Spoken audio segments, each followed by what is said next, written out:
besoin d'échanger.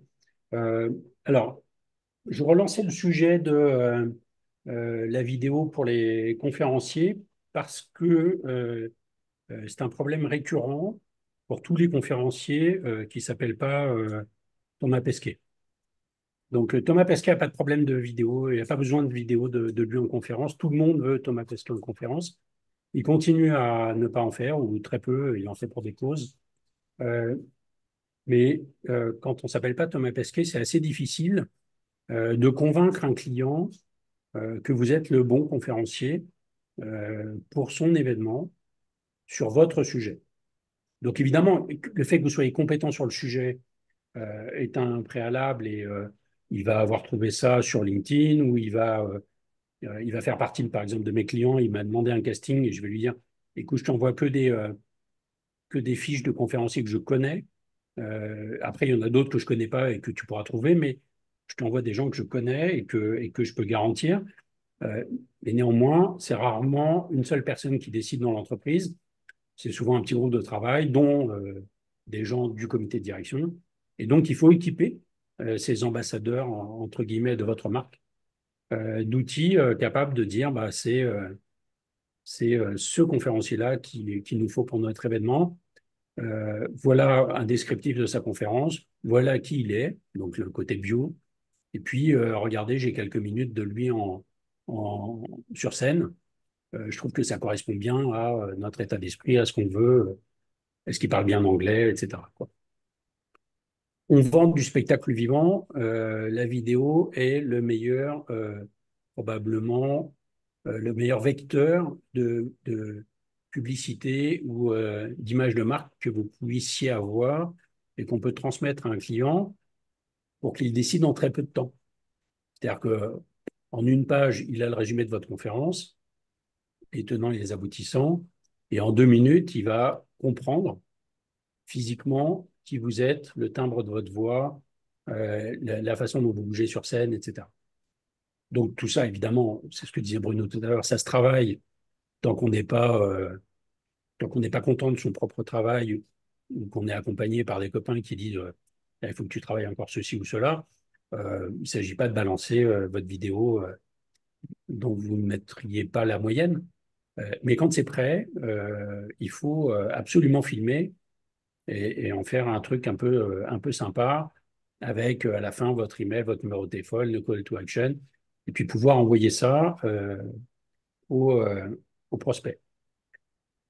Ça, j'allais dire, c'est le minimum en réalité. C'est le must-have, c'est avoir une conférence version courte ou un petit bout de conférence.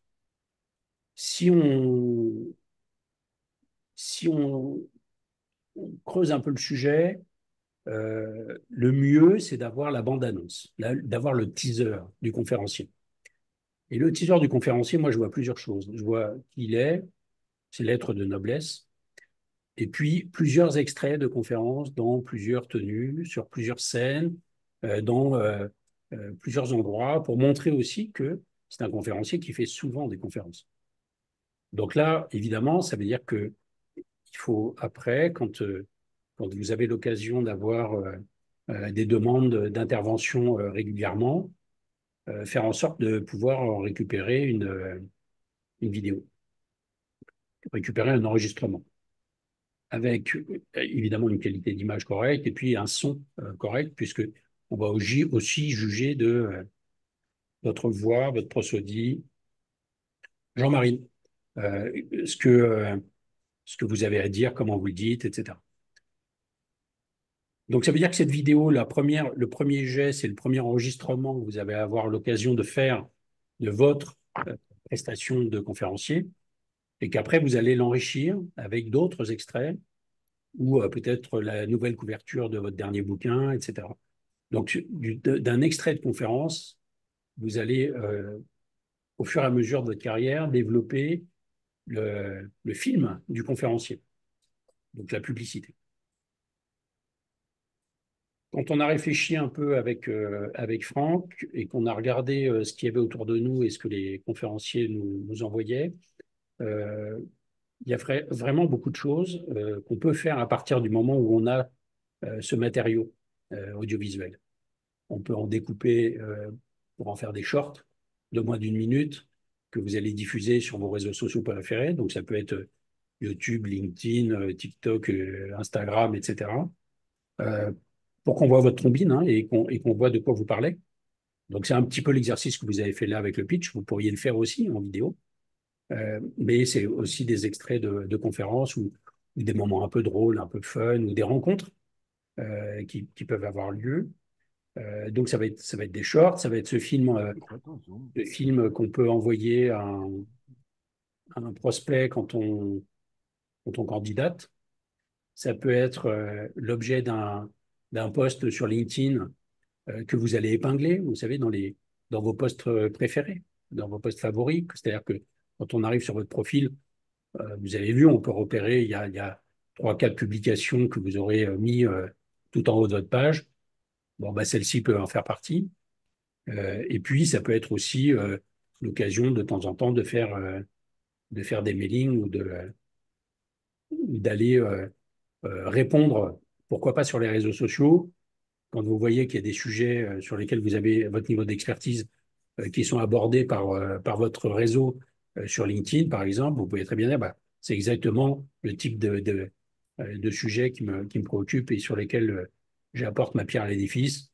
Pour ceux que ça intéresse, je vous donne le lien YouTube de ma conférence et puis vos feedbacks m'intéressent. Donc en gros, ça veut dire que vous avez une page YouTube sur laquelle vous avez quelques-unes de vos vidéos. Je ne vais pas appeler ça une chaîne YouTube, mais c'est en tout cas un réceptacle sur lequel vous allez pouvoir envoyer des liens Internet directs. Ça peut être l'occasion aussi, pourquoi pas, de mettre ça en valeur dans la signature de vos emails. Donc, je ne sais pas si, comme moi, vous envoyez plus de 100 mails par jour, mais en tout cas, ça fait potentiellement un peu votre cul de bus, votre vitrine à vous, votre capacité de temps en temps à avoir une ou deux personnes qui se disent oh, bah, tiens, ça m'intéresse. Ah, tiens, il a sorti un nouveau livre. Ah, tiens, il a une nouvelle, il a une vidéo qui nous recommande, etc. Donc, ça, c'est le sujet, j'allais dire, presque indispensable pour avoir un client en conférence quand vous n'êtes pas connu ou que le bouche à oreille n'a pas fonctionné. Évidemment, si vous êtes recommandé par les bonnes personnes influentes auprès de votre client comme étant la bonne personne, si on me demande un optimaliste, je sais qui je vais proposer, il n'y a pas de problème. Peut-être que cette fois-ci, Bruno n'aura pas besoin de sortir sa vidéo.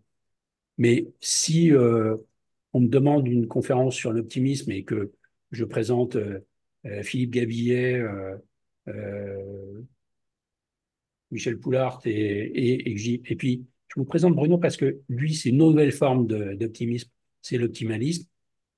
Je vais réveiller la curiosité, mais après, il me faut un élément de preuve. Et donc, rien de tel que d'avoir 2 ou 3 minutes, le teaser vidéo dont on vient de parler. Donc ça, c'est le premier point dont je pouvais parler avec vous. Et pour ne pas faire un tunnel d'une demi-heure, je vous demande de réagir par rapport à ça. Si vous avez déjà des Quelle est questions la ou des différence remarques. tu fais entre le teaser que vous avez demandé et là, tu parles de la vidéo? Est-ce qu'on parle de la même chose? C'est un teaser vidéo ou t'es sur Ouais. Le teaser, c'est vraiment un teaser vidéo. Ouais. Je vais vous mettre, je vais vous mettre le teaser de. Bon, Stéphanie, on te donnera la personne qui va bien pour faire ça.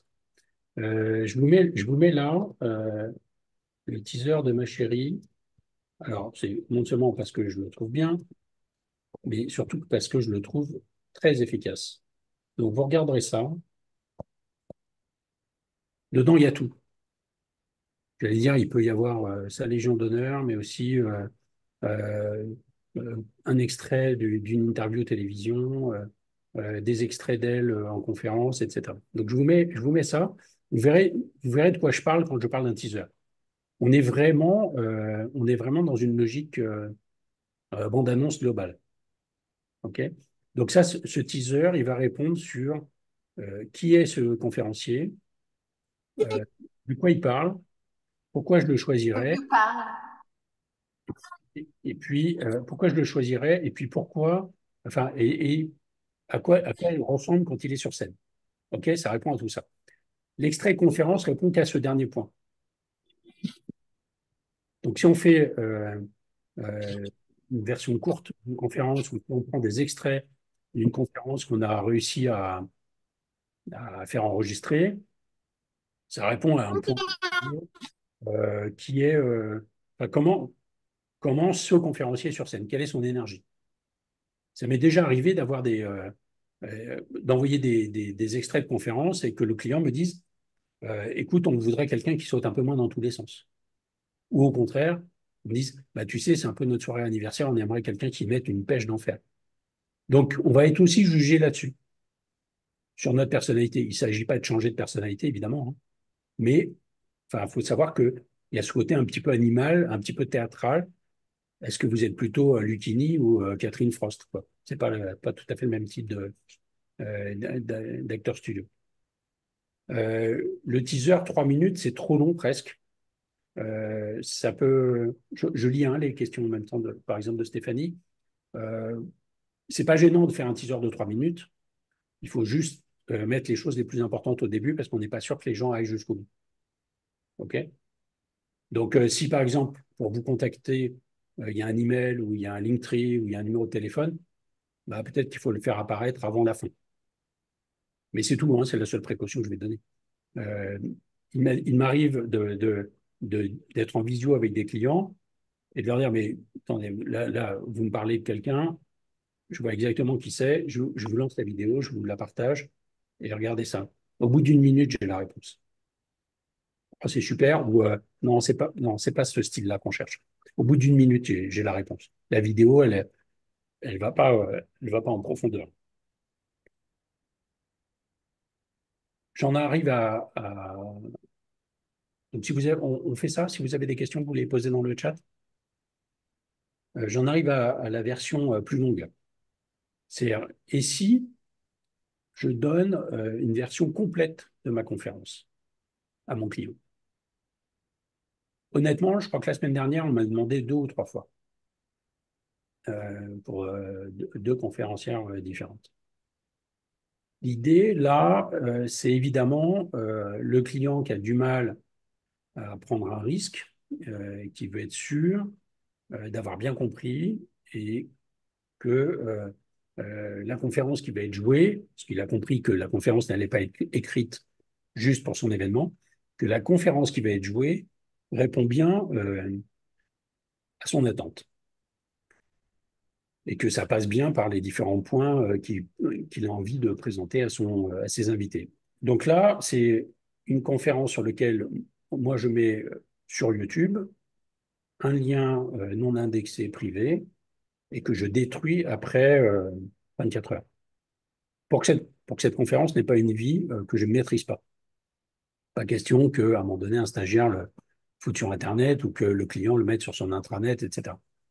Et puis, il y a aussi cette logique de bah, il faut que la conférence reste la vôtre et ne devienne pas la conférence de 12 autres conférenciers. Alors, c'est évident qu'il y a des sujets où on est inspiré par les autres, mais bon, autant se protéger un minimum, sans être pour autant paranoïaque. Mais en tout cas, ça m'arrive de dire à un client, écoutez, je vous mets un lien, regardez ça, vous me rappelez, mais ça sort pas de... C'est entre nous, quoi. Donc ça, c'est quelque chose que je fais, c'est quelque chose que je fais assez régulièrement. Euh, Bruno pose la question de est-ce qu'on peut monétiser les conférences complètes? Ou alors il dit que je l'ai dit. Ça arrive. Il y a des, il y a des, il y a des Américains qui le font. Il y a des Américains qui mettent, par exemple, un TEDx un peu chiadé, un peu chouette en accès sur leur site. Et puis après, bah, tu payes quelques dollars supplémentaires et puis tu te retrouves avec plusieurs conférences. Ouais, Franck, toi, tu te rappelles du nom du gars qui fait ça là, mais... Ouais, il y a Sylvain Boudreau qui fait ça, lui c'est au Québec, et qui vend désormais, il vend quasiment toutes ses conférences sous forme numérique. Et en fait, il fait un truc très intéressant. Il va dans un lieu qui est vraiment au niveau digital extrêmement à la pointe pour avoir une scène vraiment très bien faite avec des caméras très haute qualité, tout ça. Et en fait, il fait un petit déjeuner en live où il propose à des clients potentiels de venir et il fait sa conférence. Alors, il fait un petit déjeuner le matin pour les accueillir. Ensuite, il fait sa conférence devant eux, qui est plutôt une conférence un peu démo, qu'il va filmer, qu'il va ensuite vendre en ligne. On peut aussi la suivre en live, donc on l'achète pour la suivre en live et on l'achète pour ensuite avoir l'enregistrement numérique. Et ça fonctionne vraiment plutôt pas mal avec les échanges que j'ai eus avec lui. Et chez les Américains, c'est très commun que vous trouviez sur leur site internet, dans leur boutique, plein de soit des audios. En fait, leurs conférences sont pas forcément des vidéos. Ils fonctionnent très bien en mode audio où vous allez acheter leur conférence sous forme audio parce qu'ils ont ils ont beaucoup d'autres micro-produits comme des podcasts enregistrés qui sont payants, enfin des choses comme ça. Et ils ont même leur mug, leur machin à leur effigie. Enfin, il y a pas mal de choses sur des boutiques un peu plus évoluées. Mais dans cette boutique, il y aura très très souvent des vidéos à enregistrer qui sont des enregistrements ni plus ni moins que de leurs conférences qui sont vendus. Et moi, un de mes gros programmes qui s'appelle Pitch Impact que j'ai fait était une conférence qui aujourd'hui est en vente sur la plateforme. Donc ça fonctionne hein, de vendre ces conférences. Merci beaucoup. Je vais vous mettre, créer un lien de partage, voilà. Je vais vous mettre le teaser de Jade Maréchal en lien, là. Euh, le, le, le jeune qui a fait ce teaser, donc je ne parle pas de la conférencière, hein, qui est une escrimeuse, mais le jeune qui a fait ce teaser, c'est Nicolas, et c'est avec lui qu'on travaille là maintenant depuis plusieurs mois, notamment au sein du mastermind. Si vous trouvez ça bien, vous me ferez un petit mail, et puis je vous mettrai en relation directement avec lui. Euh, je trouve que le gars a une bonne sensibilité. Il a des tarifs vraiment très accessibles et il est très gentil et il est doué. Voilà. Donc il a plein de qualités de vidéaste. Euh, il ne commence pas à travailler avant d'avoir vraiment fait le tour du projet avec le speaker. C'est-à-dire qu'il y a vraiment il y a une intelligence de la conversation pour savoir où on va. Euh, je, ouais, je pense qu'il est à moins de 2 000 euros, Stéphane. Mais enfin, vraiment, tu pourras lui poser la question en direct, et en lui disant que d'ailleurs vous avez vu le teaser de Jade et que ça vous plaît ou que vous avez envie d'en parler parce qu'il y a peut-être un besoin comme ça. Donc ça c'est le teaser. Après, il y a un autre point que je voulais évoquer avec vous. Donc on l'a évoqué un peu à midi. Alors je suis désolé, ça va faire un peu redite pour Bruno et Juliette, mais c'est l'usage de la vidéo au quotidien quand vous travaillez sur votre nouvelle conférence, quand, quand vous essayez des choses. Vraiment, filmez-vous. On se fout un peu de la qualité, du cadre, etc. C'est pas très grave à ce stade, mais c'est pour que vous puissiez avoir l'énergie que vous voulez avoir le jour J sur scène, vous entraîner, vous débriefer, parce que évidemment, quand on part pour 15 minutes de conférence tout seul dans son salon, on ne sait pas s'auto-évaluer. Donc, de regarder la vidéo, c'est pas mal. Et puis, de la montrer aussi à des gens dont vous estimez le regard, le conseil. Et donc, ça, c'est intéressant. C'est un peu stressant pour certains. Et donc, quand ce stress n'existe plus, vous savez aussi que vous avez travaillé votre aisance, en réalité. C'est un peu comme de prendre la parole en public, hein. Je crois que ça fait partie d'un peu de la même type d'anxiété. Vraiment, faites-le. Bon, dans Starter, je sais que vous le faites beaucoup aussi, donc ça, c'est un point. Il y a un autre point, il y a un autre point que je peux évoquer pour vous sur l'usage de la vidéo, c'est le point conversation.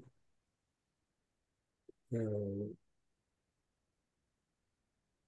quand on, quand on fait des conférences, on a un peu l'habitude de parler seul en scène et ensuite d'être dans des phases de questions-réponses après sa conférence. Mais en réalité, c'est pas la seule chose qu'on demande aux conférenciers. On lui demande aussi d'être capable d'intervenir en table ronde, de répondre à un journaliste en interview. Par exemple, à la sortie de son bouquin, nous, on essaye vraiment de promouvoir ça pour se faire connaître. Hein, c'est pour aller chercher la notoriété.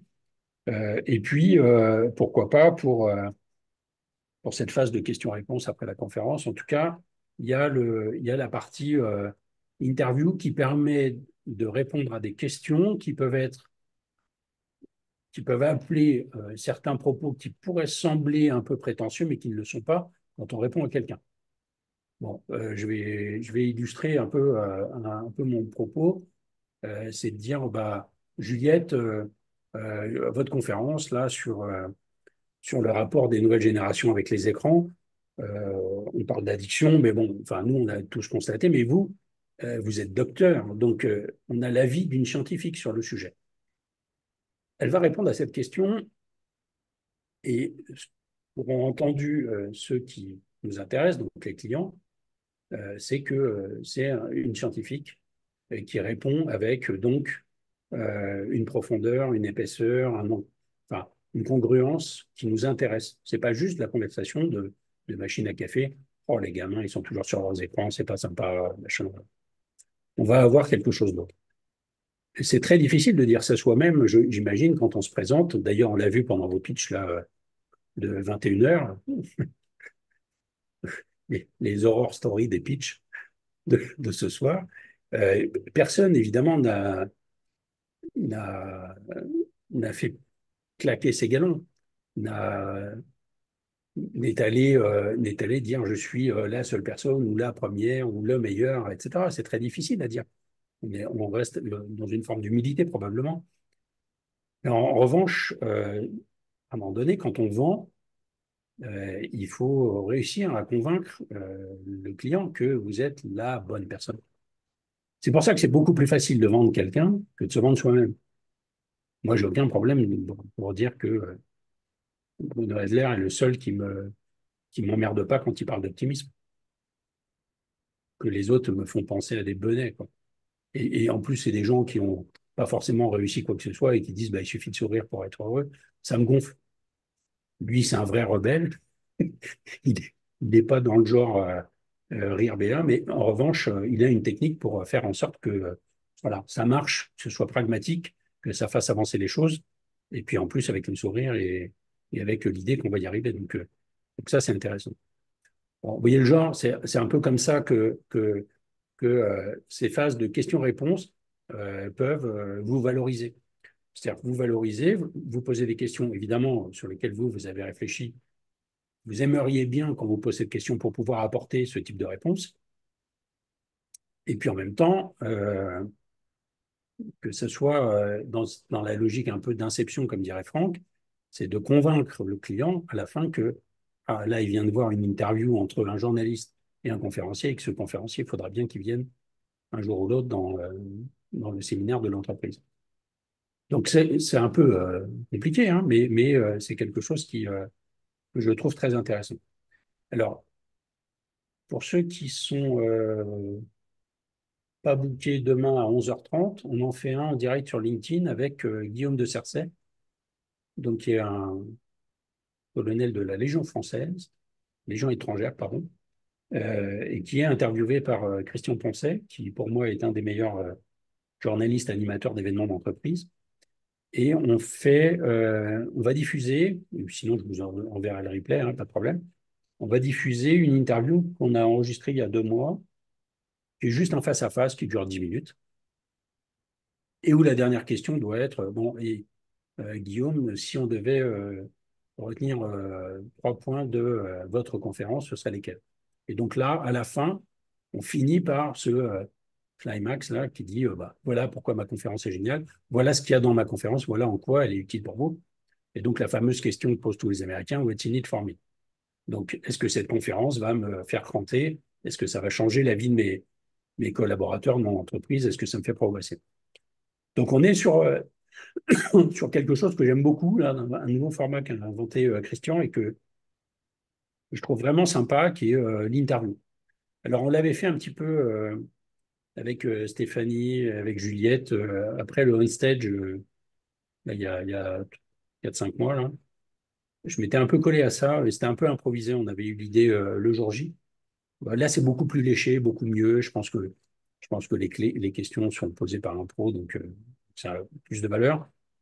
Mais bon, je vous conseille de regarder ça et pourquoi pas d'y réfléchir.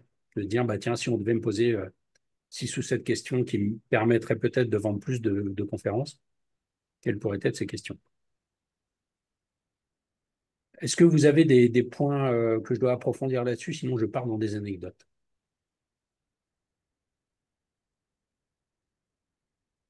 Alors, je pars dans une anecdote où je me mets en valeur un peu.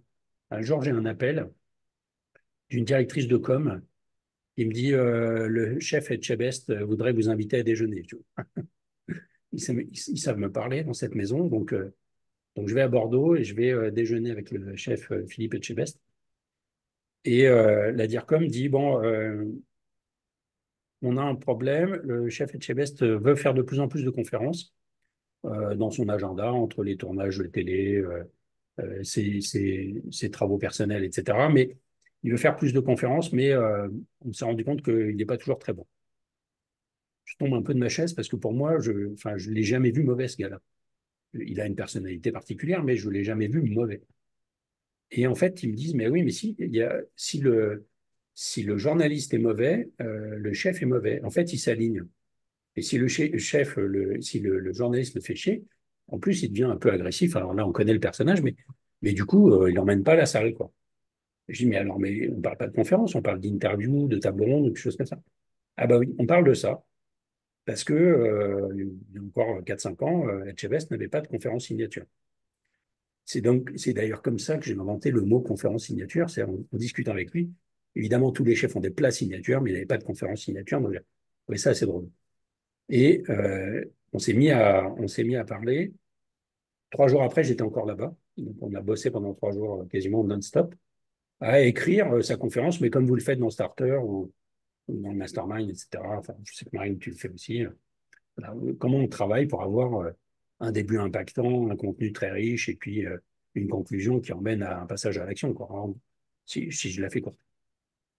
Avec un mec comme Etchebest qui a 5 ans de vie, donc il avait beaucoup trop de choses à raconter, quoi. Mais en fait, on se retrouve dans cette logique-là si on n'a pas travaillé cette phase de questions-réponses, si on y va juste avec sa voix, son habitude des caméras, du public et sa vie, qu'on connaît par cœur, ben, on n'est pas toujours très bon, y compris quand on fait beaucoup de télévision comme le chef.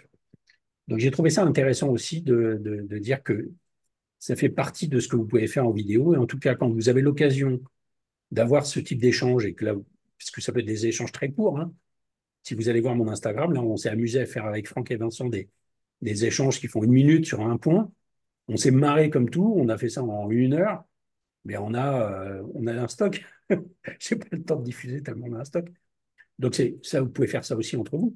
C'est facile de filmer avec 2 iPhones et puis de jouer un peu à ça. Et quand c'est bon, le publier, le diffuser.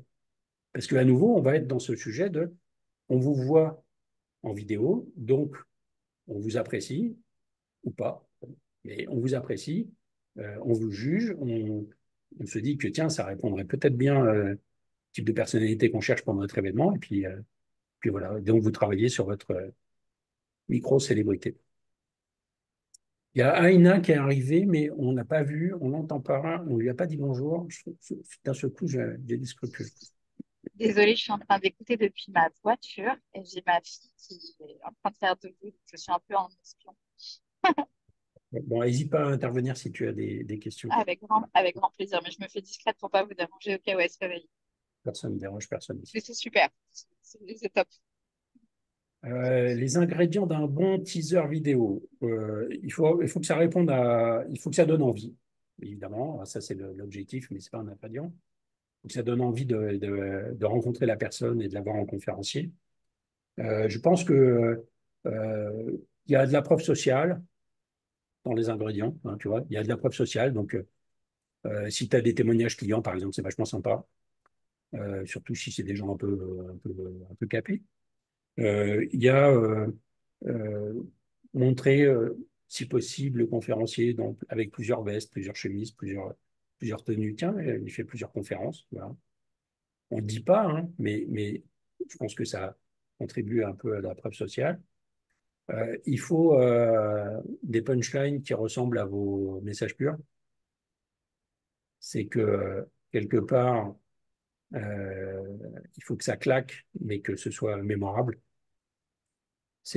En gros, si on se dit en une phrase, là, ça me fait réfléchir au moins un bon 10 minutes. C'est quand même puissant, c'est intéressant. C'est, euh, c'est c'est Stéphane Morio qui disait il faut dire des choses nouvelles sur des sujets qu'on connaît déjà. Donc, comment amener un peu votre pierre à l'édifice, quoi. C'est ça le sujet de la punchline en réalité, hein. C'est à la fois quelque chose de mémorable, pour que les gens puissent en partir avec quelque chose, mais aussi faire en sorte que ce ne soit pas du déjà entendu, quoi. Ce que je me souviens, il y a 25 ans, il n'y avait pas un patron d'une direction, d'une grosse boîte, qui démarrait pas son séminaire avec une citation d'un grand homme, rarement d'une grande femme d'ailleurs. Aujourd'hui, ça passerait plus du tout, ça. On les a tous entendus, ça a été comme ça sur Instagram pendant un an ou deux. C'est complètement dès que, les neurobiologistes, neurologues, neuroscientifiques, etc., ont réussi à mesurer que si au début de ma phrase, vous avez déjà deviné la fin de la phrase, vous passez à autre chose, et j'aurai beaucoup de mal à vous faire revenir dans la conversation. Un tien vaut mieux que deux, tu l'auras. Si je lance ça en conférence, à partir du moment où je dis vaut mieux, les gens sont partis sur autre chose, leur liste de courses, je ne sais pas quoi, ou leurs problèmes avec les enfants, ou machin, et derrière, ils ne reviennent pas. Donc, il faut faire vachement gaffe à ça. Il ne faut pas trop utiliser des phrases que tout le monde connaît, ou alors il faut que ça fasse marrer tout le monde et que ça crée une sorte d'énergizer, quoi. Mais euh, plus c'est original, mieux c'est. Et alors, vous voyez, quand il y a des grands conférenciers professionnels très connus, bah, qui, eux, publient beaucoup de vidéos sur Internet, de temps en temps, ils disent des choses compliquées, mais dont ils sont particulièrement fiers. Ils laissent un blanc, ils le répètent une deuxième fois, beaucoup plus lentement, pour qu'en plus, vous puissiez prendre des notes. Genre, si tu es sur Twitter, tu peux tweeter en live. C'est terriblement efficace. Quand on a découvert les ficelles, c'est un peu moins impactant. Je suis désolé de vous avoir livré ça, mais sinon, vous verrez, c'est quand même très efficace. Donc, faut pas hésiter à ça. Donc, preuve sociale, punchline, et puis, si possible, quand même enfin, au moins une carte de visite, quoi, quelque chose qui permet de vous contacter. Donc, tu vois, Bruno, ça peut être le QR code de ton Linktree ou ton téléphone ou ton email, enfin, ce que tu veux. Mais en tout cas, si ça marche, l'idéal, ce serait qu'on a un clic, on arrive à te contacter et à dire, tiens, j'aimerais bien discuter avec vous. Ça peut être contacter mon agent Eric Blanc aussi. C'est évidemment tout à fait possible. S'il n'est pas à la piscine ou en aquaponie, il répondra. C'est le risque. C'est le risque. Mais c'est tout à fait possible. C'est un peu comme sur les plaquettes, hein. En réalité, on est sur le kit commercial, hein. Il faut une plaquette de conférencier, il faut un profil LinkedIn à peu près carré où on commence par conférencier et où on publie régulièrement. Si on a une vidéo, c'est encore mieux. Si on a un bouquin, alors, on commence à être dans le nice to have. Là, c'est vraiment top. Et puis après, on peut avoir des revues de presse, on peut avoir des choses, donc voilà, des éléments complémentaires, mais un site web, etc. Mais bon, c'est quand même quelque chose qui fonctionne bien. Donc, le teaser, l'extrait de conférence, la conférence de A à Z, des interviews, et puis des petites prises de position, des shorts, des formats très courts, qui peuvent être issus des morceaux précédents. Hein, on va chercher, tiens, quand je disais ça, c'était sympa, clac, j'ai cherché le petit bout, ou alors vous enregistrez des petits bouts comme ça. Aujourd'hui, on a fait des vidéos avec Virginie, c'est pour ça que j'ai un fond noir derrière moi. On a installé ça, on a mis trois lumières, un peu de micro et tout. Elle avait besoin de faire des vidéos pour un client. Franchement, ça, je ne suis pas un grand vidéaste, mais ça ne nous a pas pris longtemps, quoi. Donc, c'est pas mal de temps en temps de dire, bah, allez, j'ai cinq six idées que je me suis mis sur des post-it cette semaine. À un moment donné, j'enregistre ça et puis ça marche. Marine, tu avais été filmée, toi, quand tu avais fait la conférence là, vers Lyon. Tu vois, c'est typiquement. Ouais, Typique. en fait, à chaque fois que je fais une intervention, il y a toujours quelqu'un qui filme un petit moment, surtout pour que je puisse me corriger après sur ce qui va pas. Mais tu vois, quand tu fais ça, c'est super, hein. Mais tout ce qui va, tu peux le prendre et le diffuser. Mm. En fait, comme aujourd'hui, j'ai pas écrit ma conférence signature, j'ai un peu de mal à me dire, enfin, j'ai un peu de mal à me sentir légitime et crédible à diffuser des petites choses. Tu vois, c'est dans mon côté bon élève. Je me dis, il faut d'abord que j'ai écrit ma conférence signature, il faut d'abord que j'ai fait une vraie première conférence. Et je me sens pas légitime, en fait, sur les interventions que je fais aujourd'hui. J'ai le droit de te répondre en style direct, là, ou tu veux que je fasse Oui, oui, tu peux, tu peux. Euh, donc, j'ai pas le droit aujourd'hui, je suis pas légitime aujourd'hui, et tout ça, c'est des conneries. Euh, D'accord. Tu vas t'améliorer avec le temps. T'as pas ta conférence signature, mais tu vois, si Etchebest avait attendu d'avoir sa conférence signature pour passer à la télé, tu vois ce que je veux dire, il aurait Mm. jamais fait qu'il a eu. En plus, moi, je t'ai vu, bah, pour le coup, j'ai vu la vidéo, j'ai vu les gens qui t'ont regardé, j'ai vu les remarques après ton intervention. Tu l'as le OK de la part du public. C'est pas parce que c'est pas ta conférence signature que tu ne peux pas te faire connaître et Ouais. reconnaître Mm. sur ta capacité à prendre la parole et à dire des choses intéressantes. C'est vrai. Tu n'es pas obligé d'être que. Et il faut rester sur ta ligne éditoriale, mais toi, ton sujet, je le connais. Tu Mm. vas nous parler de son hauteur. Donc, tu es bien sur ton sujet, Mm. même si c'est pas dans ta conférence signature, c'est quand même tes convictions, c'est quand même toi qui as imaginé ça, c'est quand même Bien toi sûr. qui as envie Mm. de le partager. Donc, si tu trouves ça bon, ne mets pas des trucs où tu dis, ah, mais non, j'aurais pas dû dire ça comme ça, ou j'ai accroché, ça m'embête, je veux pas présenter ça. Si tu trouves ça bon, mais pas excellent, hein, mais bon, Ouais, ouais. tu peux publier. Parce que tu commences à te faire connaître et reconnaître.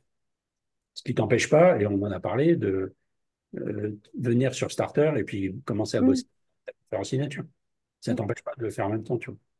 Faut, D'accord. faut pas attendre que, en réalité, il faut pas attendre que tout soit parfait pour commencer à construire la carrière, parce que sinon, dans 2 ans, tu trouveras encore que c'est pas parfait et tu n'auras Ouais. pas. Puis je me serais pas lancée. Mm. Disons, après, à force de travailler en chambre, Ah, ah, on n'avance pas et on n'avance pas des masses, quoi. d'accord. Bon, c'est mon point de vue, hein, c'est pas une religion, mais moi, je ressens ça comme ça. D'ailleurs, les gens te faisaient venir et t'ont fait monter sur scène euh, juste après Ouais. de la langue. A Mm. priori, tu vois, tu n'es pas faire tâche dans cet événement. Donc, vas-y, Franck, tu vas rajouter un truc. Ah, pas le son, Franck. Est-ce que tu m'autorises, Marine, à en remettre une couche? Ouais. La question, c'est qu'est-ce qu'il te faut pour te sentir légitime aujourd'hui? Ah, en fait, je j'avais besoin de la validation de mes pairs. Ça veut dire que ce que j'aimerais, et j'aime bien l'idée d'Eric de dire on se filme on se filme en train de Ok, faire. stop, stop. C'est qui tes pairs? Bah, c'est vous. C'est pour ça que j'avais envoyé le petit truc de Dessine pour avoir votre écho en disant est-ce que j'ai l'air complètement nul? Est-ce que ça passe, le ton de ma voix, des Ok, choses comme ça. donc ça, Bullshit Academy. Parce que ça, t'as aucun pair globalement qui pourra valider si ton contenu est bon ou pas. Non, je parle pas Euh, du contenu. Je parle pas du d'accord? contenu. Je parle de la posture, je parle de la voix, de la façon de poser la voix, des Ok, choses on comme s'en ça. Le fout parce contenu, que je le connais, ça. concrètement, ta conférence, le plus important, c'est pas poser ta voix, Ouais, c'est même pas poser ta posture. Le plus important, ce sera ton message. d'accord. C'est-à-dire répondre à cette question que n'importe qui dans ton audience se pose. Tu vois, nous dans le travail avec Eric et Vincent, on a déterminé qu'il y avait trois personnes dans le public auxquelles il fallait toujours penser. C'est Septicus, Contradictus et Cascouillus. Ouais, ceux de la dernière fois. Voilà. Ceux-là vont toujours commencer par cette question, il y a quoi pour moi là-dedans? Ouais. Et que tu aies une belle voix, que tu aies une belle gueule, que tu aies une jolie robe ou des jolies chaussures, ils en ont rien à carrer. Ouais. Tu peux avoir une voix magnifique et raconter de la merde. Et donc, les gars vont tomber dans leur téléphone, vont tomber dans leurs préoccupations quotidiennes et ça n'aura aucun intérêt. Si tu as un message qui vient les happer émotionnellement dans je suis qui, je fais quoi, qu'est-ce qu'avant je faisais et que je devrais faire différemment à partir de maintenant après l'avoir écouté, si tu produis cet effet-là, je peux t'assurer que ta carrière, elle est faite. Mm. Mais c'est Ok. vrai que le reste est important, mais secondaire. Le reste est totalement secondaire. Et c'est extrêmement important ce que dit Eric. Hein. Ça veut dire qu'on ne dit pas qu'il faut jamais travailler sa voix. La preuve, on travaille avec Caroline McPhee qui est soprano. Elle a une carrière internationale de soliste. C'est une déesse de la voix et on vous orientera vers elle sans Mm. hésiter, mais au bon moment. Et le bon moment, c'est jamais au début. D'accord. On vous fera travailler avec des stand-uppers pour travailler sur vos vannes. On pourra vous faire travailler avec des acteurs ou des metteurs en scène qui sont des spécialistes de la gestion de l'espace, qui seront des spécialistes de la gestion de la posture, qui seront des acteurs ou des réalisateurs, des metteurs en scène de théâtre. C'est pertinent de travailler avec eux. Mais quand votre message est ciselé comme un diamant, avant, c'est de la dépense de temps, d'énergie, d'argent. Je n'ai jamais vu quelqu'un à ce jour travailler sur que nous on appelle l'acting et devenir un excellent conférencier. Ce n'est pas vrai. C'est ce que tout le monde vous vend parce qu'ils ne savent pas faire autre chose, mais ce n'est pas ça qui vous fera transformer en orateur captivant, passionnant et qu'on aura envie de recommander. Ce n'est pas vrai. Ça, c'est ce que raconte le marché parce qu'aujourd'hui, 95% du marché est fait par des coachs de voix, des coachs de théâtre, des coachs en prise de parole de type livraison. Mm. Et quand vous écoutez n'importe quel TEDx, quand vous écoutez n'importe quelle conférence aujourd'hui et que vous vous ennuyez au bout de 3 minutes, c'est pas parce qu'ils savent pas parler. Justement, la plupart ont été coachés sur faire de la cohérence cardiaque, faire de la voix, faire de la respiration avant de monter sur scène, tout, et ils connaissent par cœur ces conneries-là. Et pourtant, leur conférence n'est pas intéressante. Pourquoi? Parce qu'en réalité, ils n'ont pas ciselé leur message.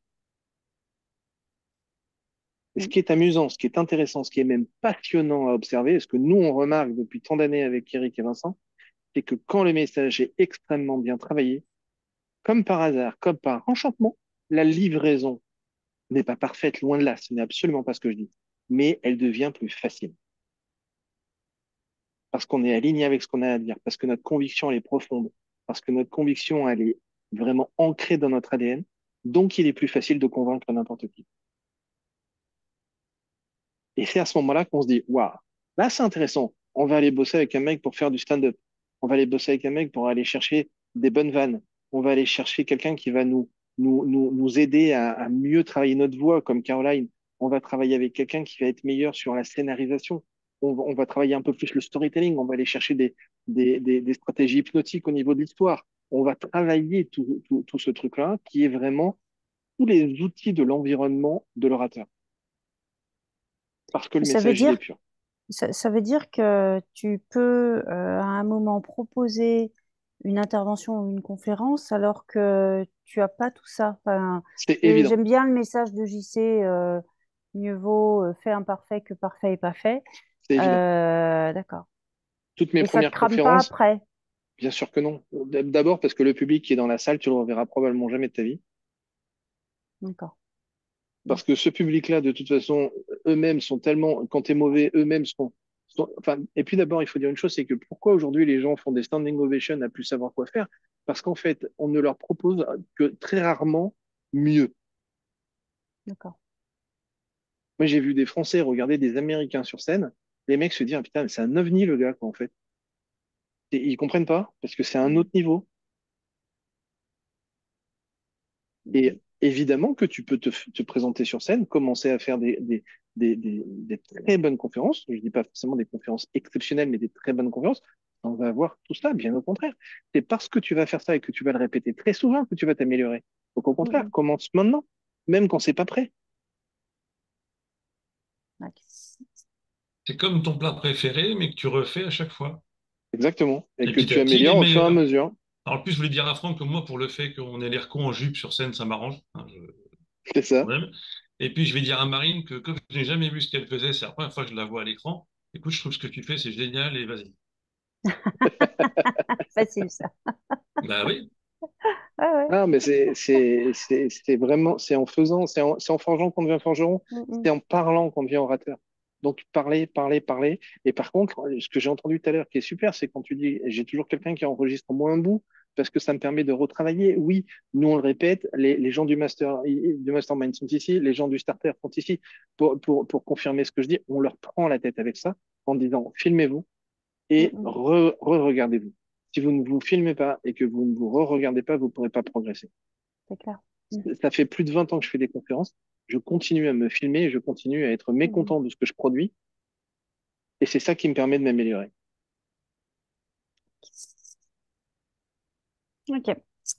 Bruno m'a rappelé qu'on avait échangé sur le sujet de la vidéo sur un autre point qui est faire des formations.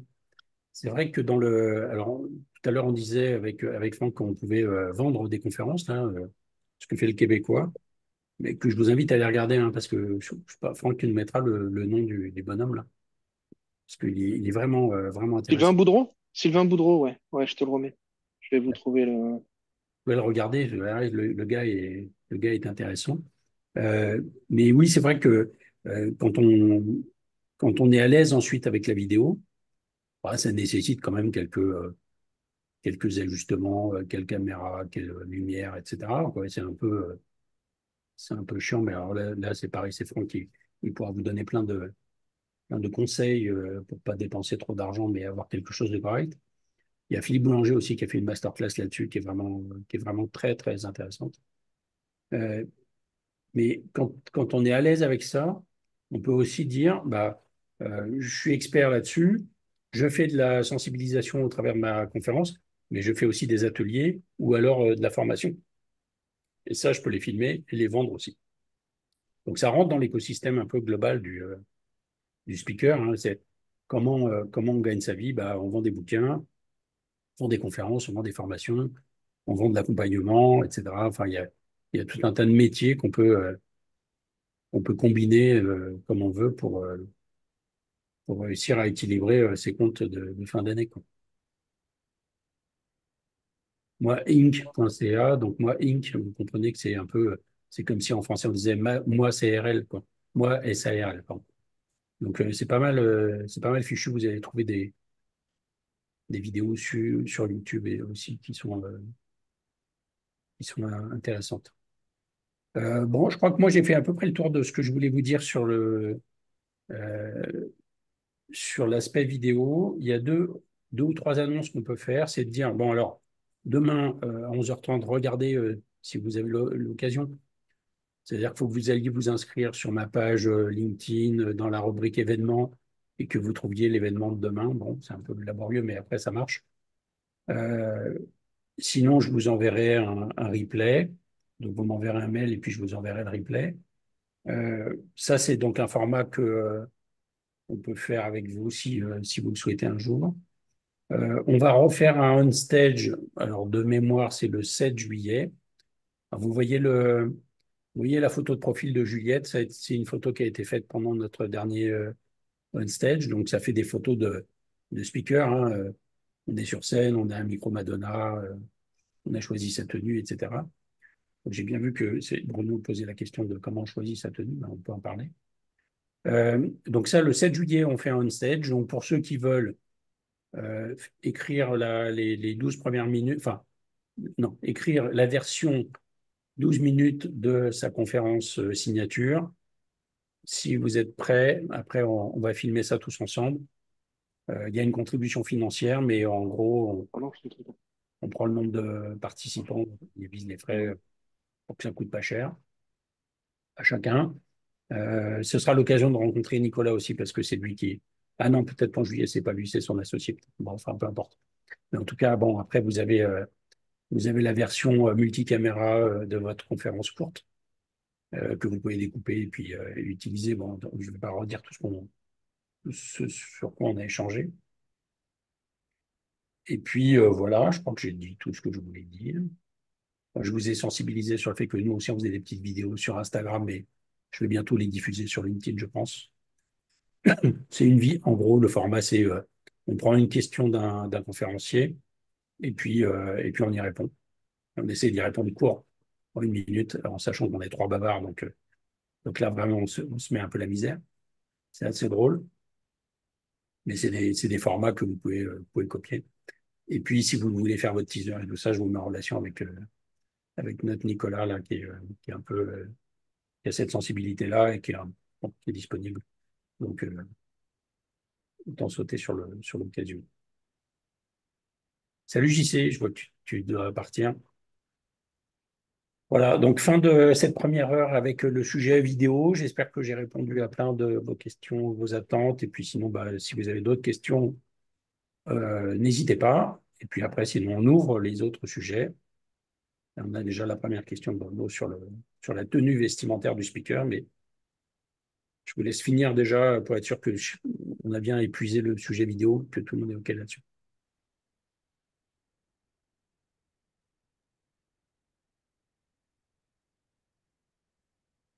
Le 7 juillet, c'est passage sur scène. Salut Joachim, belle soirée. Stéphanie, il n'y a pas de formation cette fois-ci. Ce n'est que le passage sur scène. Là, au niveau de temps, c'est très chelou. Donc, et en plus, on n'a vraiment que quelques places parce que c'est ouvert principalement ce 7 juillet, c'est principalement pour le master et pour les starters. Et donc, en fait, il y a quelques places. Je crois qu'il nous reste, il faudrait voir avec Vincent, mais il n'était pas là ce soir. Mais il faut voir avec Vincent. De mémoire, il nous reste 4 ou 5 créneaux pour des non-starters ou non-masters. En fait, des gens qui seraient déjà avec leurs 12 minutes et qui sont prêts à venir.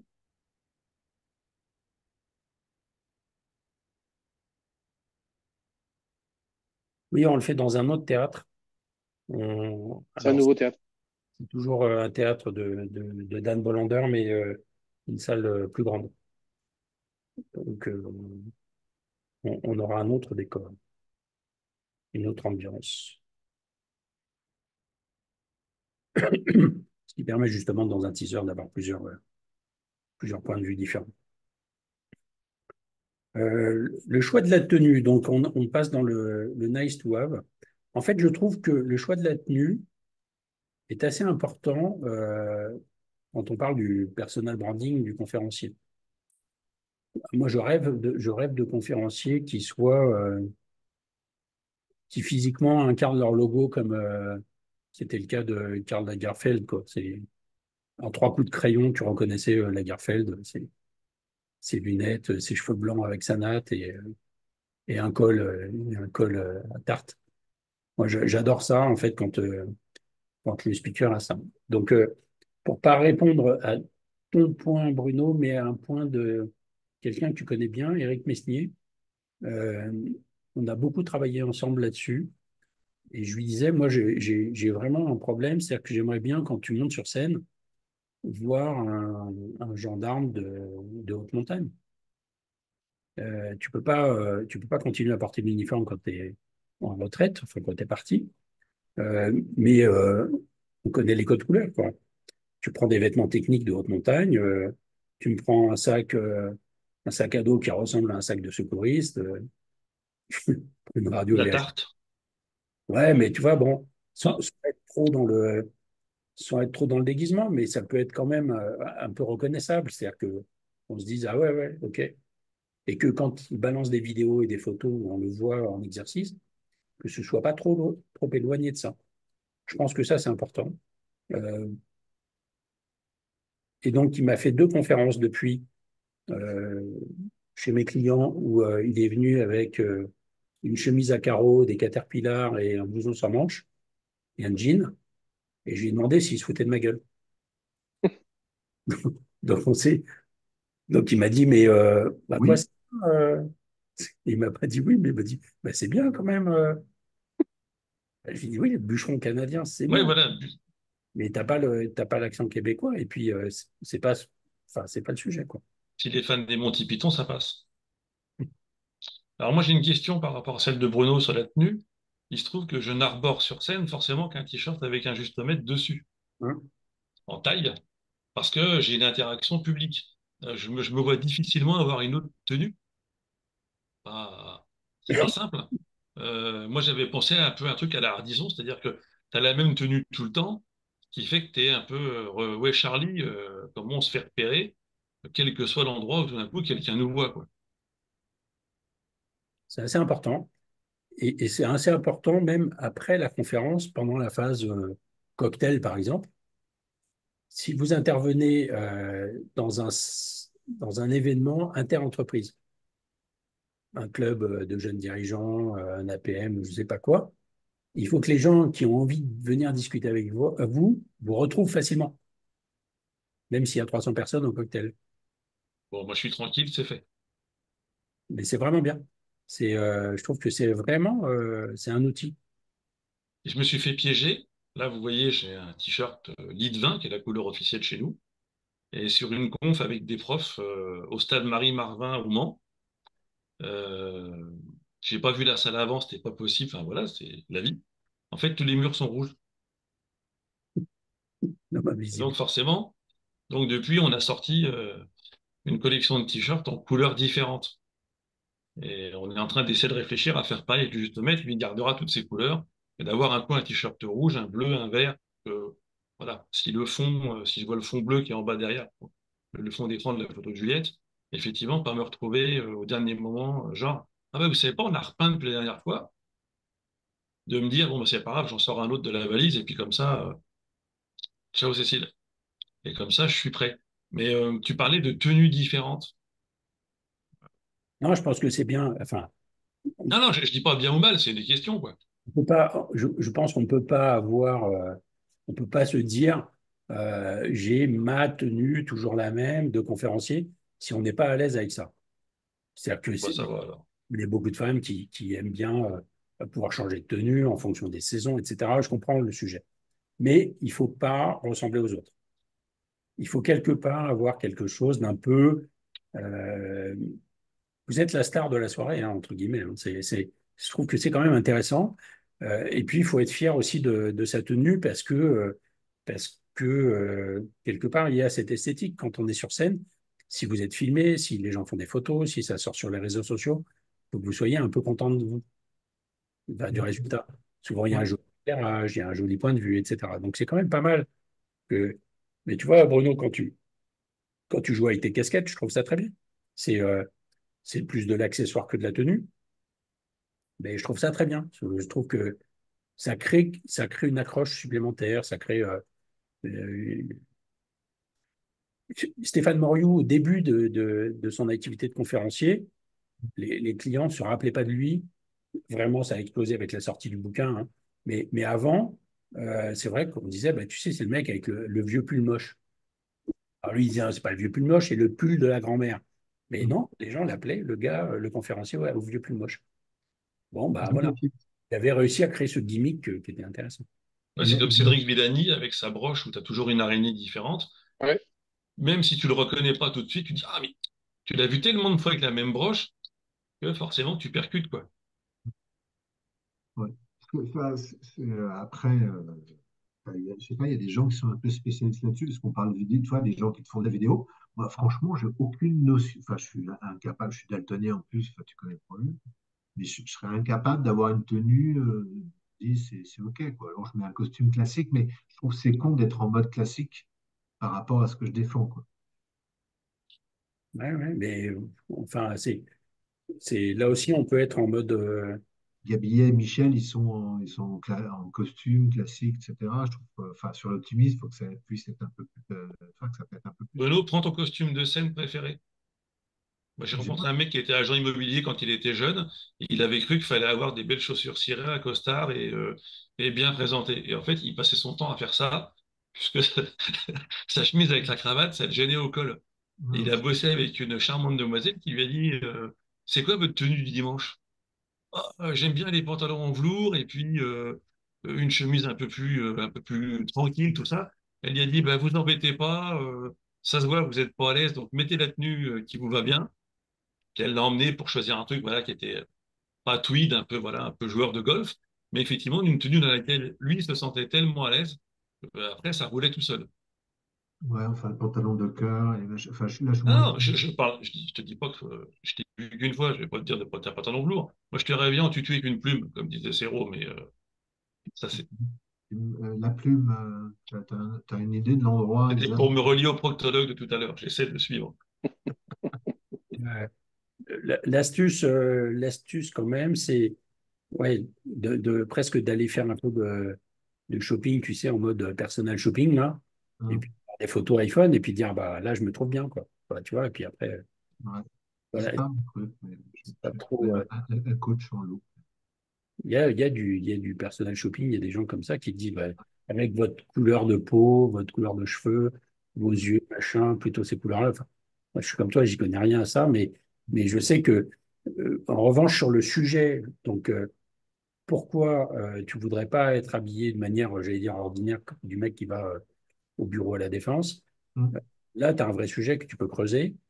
Et tu vois, c'est une conversation qu'on a eue il n'y a pas très, très longtemps, enfin, il y a moins d'un an, avec Nicolas Felgel, qui est dans les Power Speakers et qui, lui, alors fait déjà beaucoup d'exploits physiques. Hein, tu vois, là, il s'est fait la montagne la plus compliquée au Maroc il n'y a pas très longtemps, mais il a relié, il s'amuse à relier à la nage des continents. Donc, il se fait des détroits de Gibraltar, de je sais pas quoi, de machin. Là, il a fait la Turquie. Il y a pas, donc, des trucs un peu. Je crois qu'il va se faire Lac Léman là, le prochain. Donc, et il venait habillé en costume, 3 pièces. Et la conférence, c'était le change. Arrêtez d'avoir peur, machin. Il y a toute une partie interactive, tu avais l'impression d'être dans des épreuves Fort Boyard, tu vois. Tu sais, avec des araignées, des machins et tout ça sur scène. Pourquoi tu es en costume 3 pièces? Le mec est super taillé physiquement, ça lui allait vachement bien, tu vois. Mais à un moment donné, il s'est dit, putain, je suis plus, je suis pas aligné, quoi. Donc là, maintenant, on a travaillé, on a fait 2, 3 réunions ensemble, puis après, lui, il a bossé de son côté. Et maintenant, il est un peu plus en mode, j'allais dire, traversée du désert, quoi, tu vois. Plus à la cool, plus baroudeur. Ouais, plus baroudeur, ouais, vêtements un peu techniques, enfin, tu vois, un truc. Et il en a fait un costume de scène. Alors, je pense, enfin, à mon avis, il n'a pas toujours la même chemise ou toujours le même t-shirt, etc. Mais il a quand même constante. Ouais. C'est facile pour lui. Il part en conférence, il sait qu'il faut qu'il ait ça dans sa valise, c'est facile. Il se pose hum, pas 3 heures la question non plus hum. à, à se dire. Bon. Donc, il y a des gens qui sont dans la limite de l'influence. Il y a une fille là qui essaie de nous faire croire qu'elle a tout compris à 22 ans et que si on écoute ses conseils, on va pouvoir gagner 10 000 euros par mois. Euh, la meuf en rouge, elle se fait appeler. Bon, bah, elle met toujours une robe rouge. Voilà, la meuf en rouge. Donc, tu vois, on va jusqu'au schéma de je suis influenceur, influenceuse, je suis reconnaissable, etc. Bon, ça peut tourner grotesque s'il n'y a pas de fond, bien évidemment. Moi, j'essaie de trouver un équilibre entre la tenue et la question que ça peut susciter. Donc, je vais pas mettre de basket de couleur, je vais mettre un pantalon plutôt uni. Donc, on va dire la partie basse, les gens se disent pas, tiens, il a mis des baskets fluo. Et donc, regardez en bas plutôt que de juste mettre. Et puis aujourd'hui, donc, je suis en Pegasus Boy, hein, en formation. Et sur chacun de mes t-shirts, j'ai un drapeau. Donc, les gens régulièrement, donc le lundi, s'ils ne posent pas la question, demain, j'aurai peut-être, je sais pas, l'Espagne, le Portugal. En fait, tout pays dans lequel j'ai vendu des justes-mètres, je me suis fait faire un t-shirt avec un drapeau dessus différent. Et forcément, le mardi ou le mercredi, en formation, j'ai toujours quelqu'un qui craque. Il dit, mais je comprends pas, t'es pas l'Allemagne hier? Si, c'est presque le même. Ouais, mais c'est la Belgique, là. Ah bon, pourquoi? Et en fait, voilà, je vais chercher, fais comme Franck a dit, à maître Franck, là, vous faites de l'inception. Donc les gens, ils remarquent un truc différent, et la question vient toute seule. Forcément, comme ils ont posé la question, j'ai dit, bah attends, comme je réponds, bah, je chope l'audience. Et ça me coûte rien, ça me coûte 1,50 € de plus par t-shirt, sachant que je mets le même tout le temps. Donc, c'est un autocollant qui est dessus et tout va bien, quoi. Donc, il y a plein de petites techniques, au final, euh, qui, avec pas grand-chose, Bruno, moi je pense que les casquettes, c'est comment j'ai un code, comment je peux avoir une casquette qui correspond à ce que je t'ai vu faire quand on était à Lyon, l'optimiste névrosé, l'optimiste YZ, comment la casquette va même correspondre à ce que tu vas amener, quoi. Non, mais j'en ai, ça, je l'ai fait. Enfin, j'ai trouvé des casquettes qui correspondent. Ouais, mais c'est bien ça. Hmm. Enfin, c'est même pas que. Enfin, j'ai un chapeau. Enfin, bref. Ouais, alors, cela dit, je suis parti sur un autre exemple. Mais je pourrais refaire le coup des chapeaux. Moi, je vais extrapoler, j'ai vu du covering de moto la semaine dernière. Le mec, la moto est rouge, il appuie sur un bouton, elle devient bleue. C'est un film, et donc la question, c'est ce que ça fait sur des fringues, je sais pas. C'est un film qui est sur la bécane, et par la conduction électrique qu'on va modifier dedans, la couleur change tout de suite. Et sur le réservoir, vous regarderez sur YouTube, hein, vous cherchez covering moto, changement de couleur, et le mec sur le réservoir, en quelques dixièmes de seconde, ça passe de rouge et ça devient bleu tout d'un coup. C'est pas con, je vais arriver en moto. Bah Allumez pourquoi pas? le feu! C'est pas Ah, mal mais comme exemple. ça c'est déjà fait, pourquoi pas? J'ai un conférencier qui arrive à cheval sur scène. Ah ouais, je pourrais faire aussi. Le copain de Peyo, C'est compliqué en termes de tu as le cahier des charges logistiques que je dois envoyer à la régie avant qu'il arrive. C'est pas juste, il me faudrait un rétroprojecteur, quoi. Là, t'as quoi comme tenue, toi, Franck, sur scène? Alors moi, j'adore les. Je vais te montrer. Hop, hop, hop, T'as un hop. costume avec un Non. nœud pape? Non, je me Il y a suis. les Ouais, gilets, voilà. non? Non, Tu prends c'est des ça, un petit gilets. gilet. Ouais, j'en parlais avec ma compagne, elle me parlait de gilets aussi. Moi, j'adore. Et soit là, enfin, j'ai toujours un gilet plutôt gris, chemise blanche et des cravates de couleur. Donc, ça peut être des couleurs, et plutôt des couleurs flashy, bleu, rose, des choses comme ça. J'aime bien. J'aime bien des couleurs qui sortent un peu de l'ordinaire. Moi, il y a une époque où le fait d'être barbu, c'était déjà disruptif. Aujourd'hui, tout le monde l'est. Donc, c'est un peu chiant. Je vais finir par me couper la barbe parce que tout le monde aujourd'hui a la barbe. Et les boucles d'oreilles, c'est pareil. J'avais fait ça à 18 ans quand personne n'en avait. Aujourd'hui, tu as tout le monde qui en a. C'est juste chiant. Il va falloir que je trouve un nouveau truc. Tout Le le fait gilet, c'est d'avoir une idée.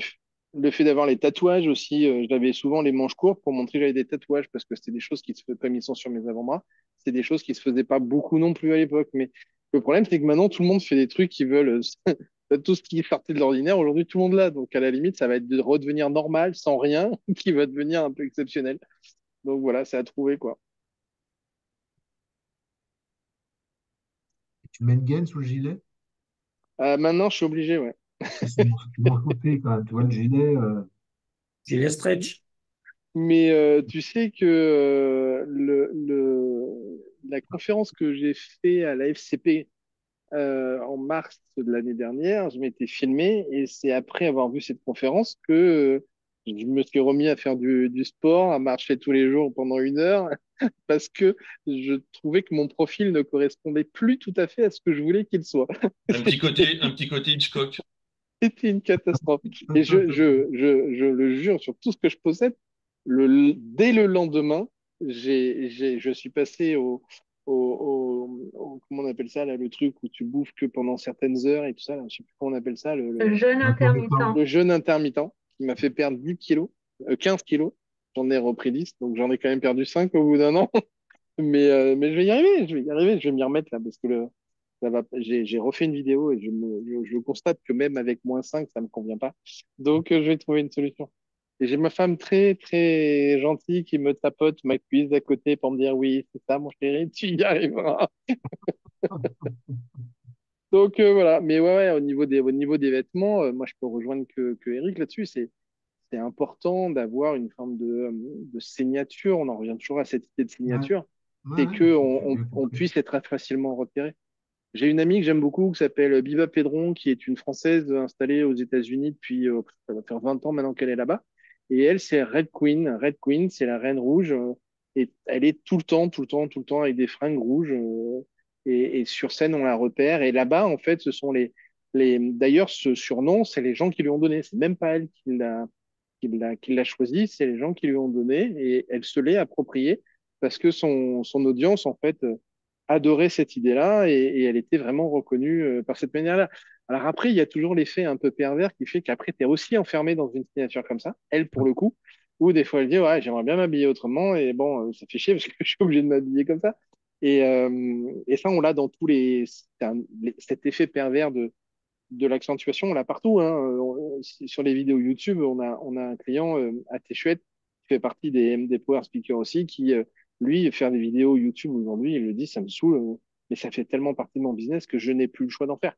C'est comme ça que j'obtiens du lead, c'est comme ça que j'obtiens des clients, c'est comme ça que mon système fonctionne, etc. Donc, il y a le besoin d'avoir une signature. Moi, j'aime bien cette idée de pouvoir changer de cravate, d'être toujours dans des notions de couleur. Donc, l'idée d'avoir des couleurs là où les gens vont plutôt, comme tu le disais tout à l'heure, Emmanuel, on va voir plutôt des speakers un peu habillés classiques, avec des costumes, des choses comme ça, arriver avec des cravates inattendues, des nœuds papillons inattendus, des choses qui sortent un peu le dernier, ou des chapeaux. Moi, j'aimais bien aussi avoir des chapeaux. C'est une façon d'avoir une signature. Et là, vous pouvez assez facilement avoir toute une gamme de vêtements qui ne vous enferment pas, parce que moi, je m'ennuie très vite quand j'ai toujours la même chose. Donc, j'aime bien avoir cette idée que je veux avoir des éléments d'habits qui ne m'obligent pas à être de la même manière.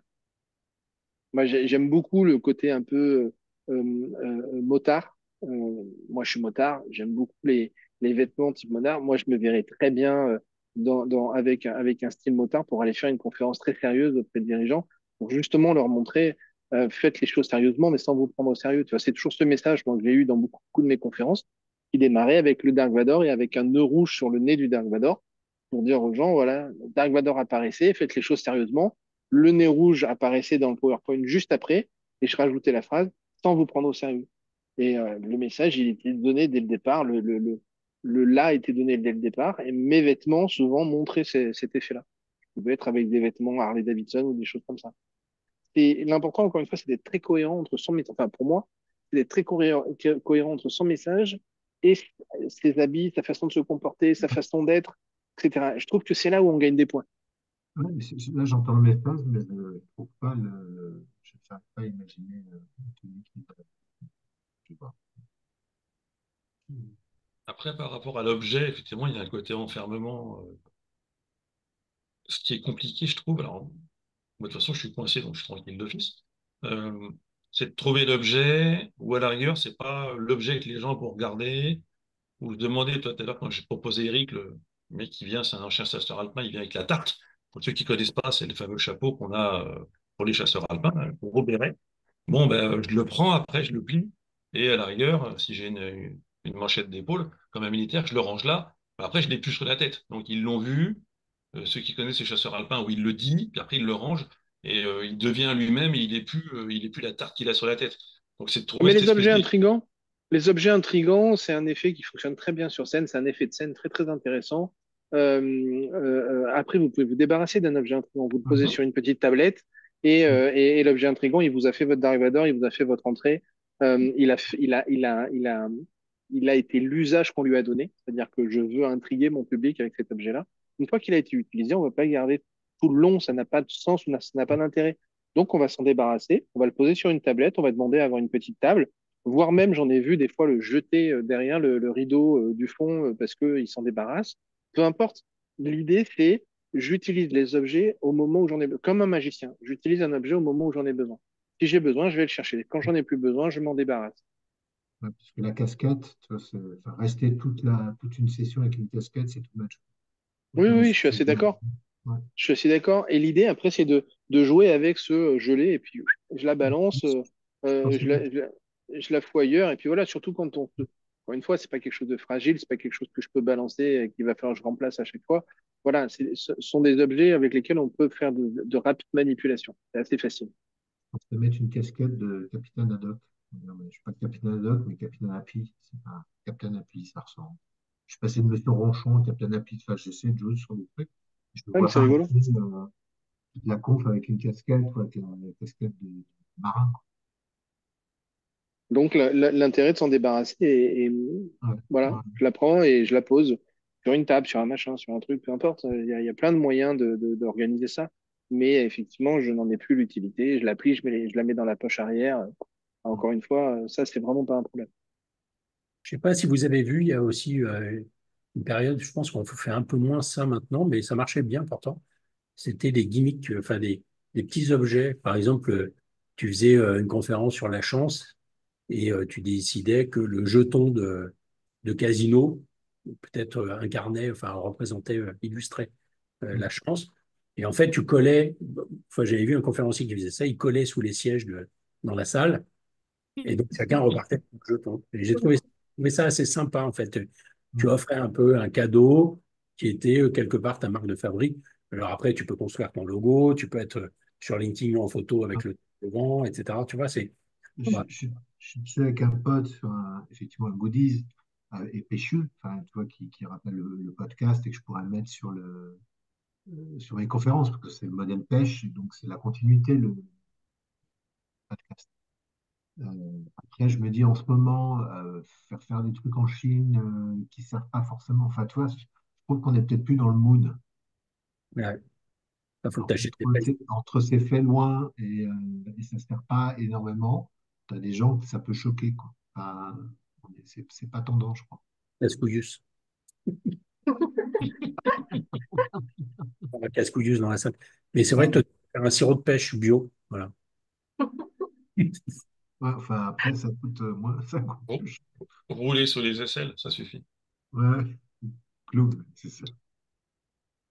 Et, mais bon, en tout cas, c'est vrai que ça se réfléchit. Moi, j'ai un justomètre chez moi. Je ne sais pas comment il est arrivé ici. Emmanuel n'est jamais venu chez moi, mais j'ai un Alors justomètre. ça s'appelle la magie. Donc, Ça, c'est, oui, c'est magie. C'est comme ça, il y a des choses qu'on arrive à faire. ouais. Tata, ça se promène. Est-ce que Est-ce tu as vu, Eric, des conférenciers chez qui, alors tu as parlé de Nicolas Flégé, mais est-ce que Michel Aguilar, c'est quelqu'un qui a fait évoluer son style vestimentaire? Parce que moi, les quelques fois que je l'ai vu, c'est jeans, chaussures, genre chaussures cirées, et puis il a une chemise. Est-ce que... Euh, moi, je ne l'ai pas vu évoluer, Michael. Je pense que de temps en temps, il a la cravate, mais pas tout le temps. Euh, pour tout, pour tout vous dire, l'été dernier, je l'ai croisé, j'étais en short tongue et je descendais d'une navette pour rejoindre une île et lui, il quittait l'île, il allait rejoindre la navette. Je lui ai dit, bah, attends, reste 2 minutes, on va se prendre un rosé ou un ricard. Il m'a dit, mais non, mais t'es fou, j'ai un avion à prendre à Toulon, je pars à Nantes, machin. Je lui dis, bah, tiens, prends une bouteille de rosé, je lui file, il me dit, mais non, je peux pas enregistrer, je suis en bagage cabine, donc je peux pas passer avec une bouteille. C'est la misère. La misère. Il était en employé de bureau et il avait une vie d'employé de bureau. Donc lui, je ne l'ai pas vu évoluer. J'ai vu beaucoup de gens évoluer, par contre, côté client. Donc, tu vois, les PDG de boîte, par exemple, tu vois, qui viennent faire l'intervention, et puis à un moment donné, il y aura un conférencier externe. Là, il y en a beaucoup qui ont tombé la cravate, Mm. à une dizaine d'années à peu près. Mm. Donc là, ça s'est quand même un peu démocratisé, le fait d'être jean, chaussures, jean, veste et chemise. On peut Et Philippe tomber. Boulanger, il n'a pas une tenue futuriste ou un truc comme ça, avec un nom, non? Sur ses confs. Philippe Boulanger, mais pas il n'y a pas une conf où il met une tenue futuriste, il me semble avoir vu ça sur son teaser, non? Ouais, comment il appelle ça, le punk, oh, j'ai Ouais. oublié, punk, punk quelque chose. Mais non, mais Philippe, il est aussi classique costume chemise. Ouais. Ouais. Euh, j'ai pas vu, non, j'ai pas vu de grands changements. Pour moi, celui qui est le plus marquant, c'est Stéphane Moriou. Donc, il y avait le pull de grand-mère et maintenant, il fait sa conférence en kilt. Mm. Il a joué avec le clan écossais. Parce qu'il est d'origine écossaise. Pardon? Parce qu'il est d'origine écossaise. Je crois qu'il a un peu d'origine écossaise assez éloignée. Et puis, du côté de sa femme, Caroline Mm. est britannique, mais il y a une partie écossaise. Donc, il a piqué ça à la belle famille. Ok. Et en gros, bon, c'est pareil, ça fait un peu marrant. Donc, pour le coup, il a poussé, hein, c'est-à-dire que cette conférence sur la révolution des autorités, quand on a les moyens financiers, c'est ouvert par un joueur de cornemuse Ok. qui est même habillé en écossais des pieds à la tête. Et donc, c'est assez rigolo de voir. Et donc, vous savez peut-être pas, mais Stéphane est un grand musicien aussi. Et donc, il accompagne le joueur de cornemuse. Je crois qu'il a juste une caisse claire, mais c'est assez marrant de démarrer une conférence chez Christian Dior comme ça, quoi. Je trouve ça assez rigolo. Puis ça crée, bon, ça crée plein de choses, hein, c'est de dire, bon, alors est-ce qu'il y a quelque chose sous l'utilité, tout ça. Enfin, vous imaginez les conversations un peu détendues qu'il y a après les confs qui Mm. sont vraiment sympas. Je trouve que c'est très esthétique pour le coup au niveau des publications, y compris d'ailleurs de ces grandes marques. Avec lui, on fait quasiment tout LVMH, Kering et tout ça. Et donc, il y a des publications sur les réseaux sociaux de la part de ces marques c'est sympa, c'est smart. Et, bah, t'es content, quoi, t'es fier du truc quoi, quand ça diffuse. Euh, ouais, non, c'est lui qui me vient vraiment en tête en termes de tenue. Après, ouais, on pourrait. J'avais fait il y a une année où j'étais parti. Donc c'est pas l'année dernière, c'est il y a 2 ans. J'étais parti aux États-Unis pour le grand congrès des conférenciers américains. Et j'avais fait des publications en live. Et j'avais fait des publications sur les tenues. Vous devez retrouver ça, à mon avis, sur mon LinkedIn. Là, là, il y avait vraiment des sapeurs. C'était surtout les blacks. Mais oh, c'était vraiment les sapeurs à l'africaine, quoi. Donc c'était d'une grande élégance, très, très colorée, très excentrique, très assumée. C'était vraiment chouette. Et c'est vrai qu'à côté, bah, donc, c'est- honnêtement, ceux qui m'avaient vraiment amusé, c'était les maîtres de cérémonie, ils étaient trois. Ils se succédaient là pendant 3 jours. Et, euh, et il y en avait qui étaient vraiment très, très élégants. Mais quand le conférencier arrivait derrière et qu'il était ordinaire, c'était très compliqué pour lui. Tu Mm. m'étonnes. Il était ordinaire. Il fallait qu'il ait un Dark Vador puissant, hein. Il fallait que ça pète à la gueule dans la première phrase, sinon, oh putain, on est passé en noir et blanc, quoi. Tu vois, d'un seul coup, c'était sans saveur. C'est incroyable, hein. Le contraste là était. Il y a des gens, il y a des gens qui prennent, enfin, qui montent la barre. En réalité, c'est un peu ça le sujet. Il vaut mieux être celui qui monte la barre que celui qui passe largement sous la barre, même les bras comme ça et touche la barre. Il dit merde, ça marche pas. C'est Tenue dans, représentative ou au moins un accessoire, même si c'est pas pour le garder tout le temps. dans les Américains, il y a quand même des gens qui poussent le bouchon dans les icebreakers, tu vois, ils ont, s'ils ont un accessoire, ils vont peut-être faire quelque chose avec.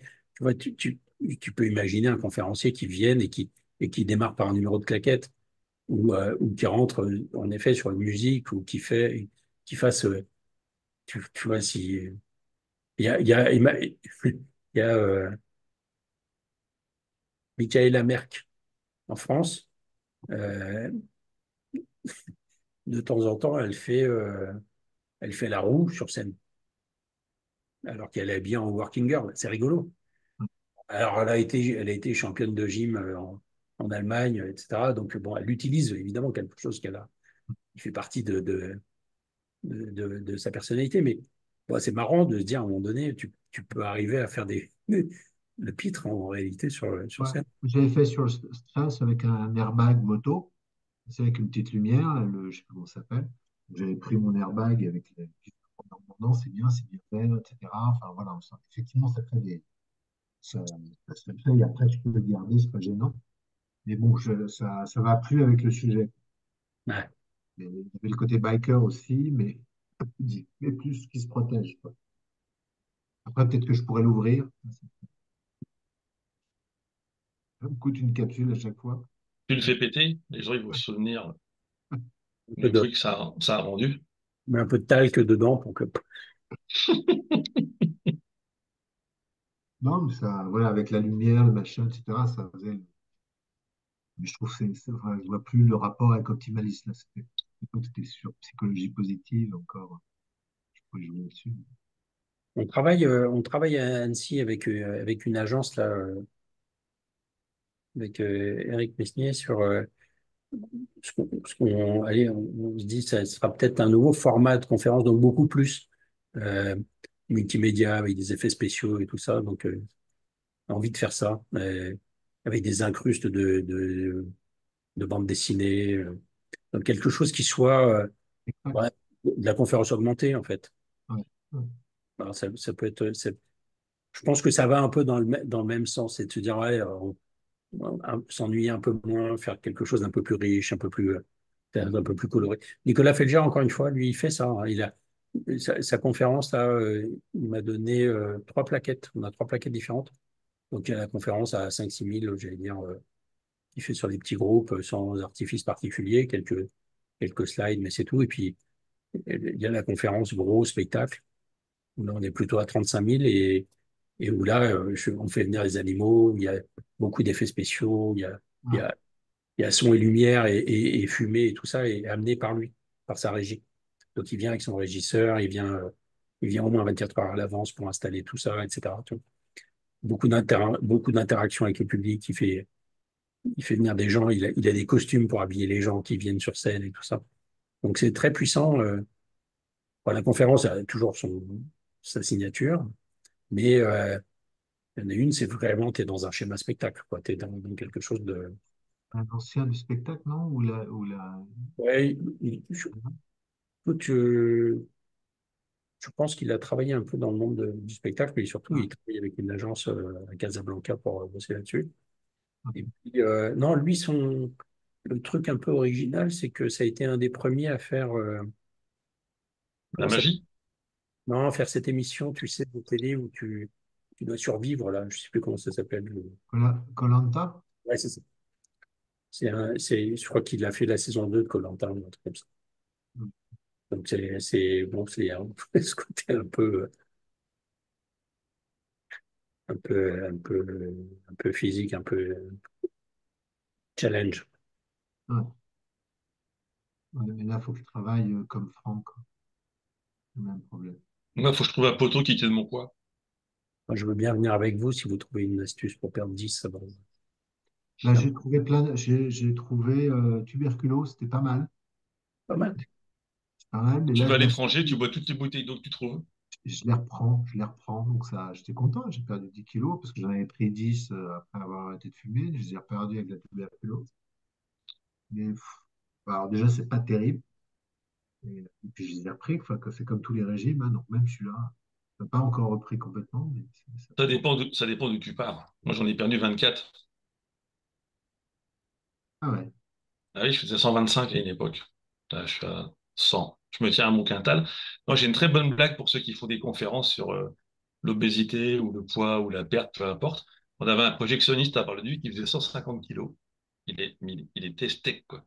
Et un jour, je lui fais, mais Jean-Luc, il faudrait quand même que des fois tu fasses un peu gaffe à ta ligne. Et il m'avait répondu cette phrase que je trouvais merveilleuse. Il dit, moi j'ai tellement fait de régime que j'ai déjà perdu une tonne. J'ai trouvé ça, j'ai trouvé ça absolument génial. Ouais. Bah, Eric, t'as quoi à perdre, toi? Une bonne dizaine. Bah, dis donc, je sais pas que tu des amis, parce que je t'ai vu à Lyon. T'étais pas non plus. Non, mais bon, moi, je suis bien le quinca qui boit de la bière, quoi, tu vois. Ouais, c'est pas facile, l'ami. Debout, quand je contracte les abdos, ça va, mais si je suis assis de profil, c'est une catastrophe. Vous Il brisez profite. les stéréotypes ce soir, là. Les hommes qui parlent de kilos, j'adore, hein. Ah, mais on en parle, qu'est-ce que tu crois? Mais ouais, super. C'est à partir d'un certain âge. Ouais, il y a que les femmes pour Commencer penser par qu'on n'en parle pas. Quand on a des femmes minces, en fait, c'est ça notre problème. ouais. Bah, moi, la mienne, je l'entraîne à manger, manger, manger, mais elle prend pas autant que je croirais, donc c'est raté. Mais c'est moi qui fais la cuisine, donc je vois bien que je mets des trucs qui font grossir dans les plats. Moi, je sais pas comment je me suis débrouillé. J'ai fait une semaine dans le Cantal. On a crapahuté en montagne. On est revenu avec 2 kilos de trop. C'est le Qu'est-ce que Cantal. c'est que ceci? Avec Bah, quand C'est le Cantal. c'est c'est un peu les arrêts gras. Le Cantal. fromage, salaire, tout ça, c'était pas simple. T'as dit, il faut pas manger de fromage. Je te l'ai dit quand même. Ah oui, c'est Donc, ça. donc, il faut monter un training de conférencier avec jeunes. Pardon, tu dis quoi? Il faut monter un training de jeunes conférenciers, tu vois. De conférenciers en jeunes. Jeune. Ouais. En jeunes. Oui. Bah, comme disait Franck, ce sera quand on sera bon sur plein de choses. Moi, je ferai un jeune perdre du poids, mais c'est bon, quoi. C'est pas en 2024. Faites-moi pas chier. Le- euh, j'ai un pote qui bouffe des rillettes au petit-déj à la petite cuillère dans le pot. Oui, alors chez moi, c'est classique. Ouais, On est ouais. au Mans, donc Avec un Ah, café. Et je lui dis, mais arrête, mais, fais-toi griller au moins une tartine de pain. Il me dit, t'es fou, c'est le pain qui fait grossir. ça, c'est pas con. Ah putain. On t'a dit de manger salé. Le sucre, ça fait des pics de glycémie, c'est ça qui fait stocker la graisse. Mange salé. Ah putain. Ah, Ina, elle n'est pas avec sa fille dans la voiture? Elle a Ah, quel âge, ta fille? non, elle dort, elle dort. Ah Non, bon? je vous écoute. Enfin, Je ne vais pas toute normalement. seule je vais pas toute seule dans mon Question coin. toute bête, puisque Eric ouvre le champ de discussion sans le faire exprès, en tout cas, j'imagine. Les prédispositions avant de se lancer sur scène pour un long monologue, il y a un truc à boire spécifique ou à ne jamais boire, ou enfin, faut pas boire pétillant. pas boire pétillant, pour éviter d'avoir un reflux. Pas trop sucré parce que ça fait la bouche pâteuse et pas pétillant. Ouais. Ça, ça, Donc de l'eau basique. ouais, c'est mieux. C'est les conseils donnés par les gens de télévision, ça. Ah bon. On va monter sur une émission de télé. Ouais. Bon, après, Et évitez le cassoulet aussi parce que ça peut être une grave surprise. Ah, la finesse légendaire de Franck. Et les sarladaises, si les gens sont trop proches aussi.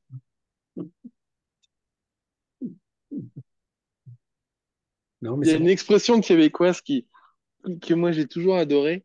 C'est quand il dit, alors, putain, comment il dit déjà? Attends. Quand il transpire la raie des fesses. Nous, on n'a pas cette expression pour dire que t'as peur. Ben, chez eux, c'est transpirer de la raie des fesses.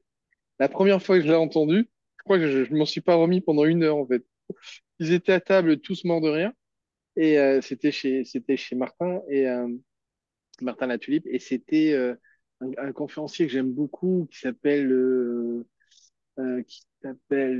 ça y est, ça va pas me revenir, le gars qui est un ancien patron d'une équipe de hockey qui a écrit, toi tu dois le connaître, Eric, qui a écrit Sortie de zone. Il n'y a rien. Ça te dit rien? Attends, je vais te le retrouver parce que ces bouquins, ils ont très bien fonctionné. Lui, par contre, il a fait plein, plein, plein. Daniel Blouin. Daniel Blanc. Daniel Blouin, ouais. Et lui, par exemple, tiens, je vous donne son site internet. Ça, c'est un mec que vous pouvez suivre de près en tant que conférencier. Alors lui, c'est l'exemple typique du conférencier.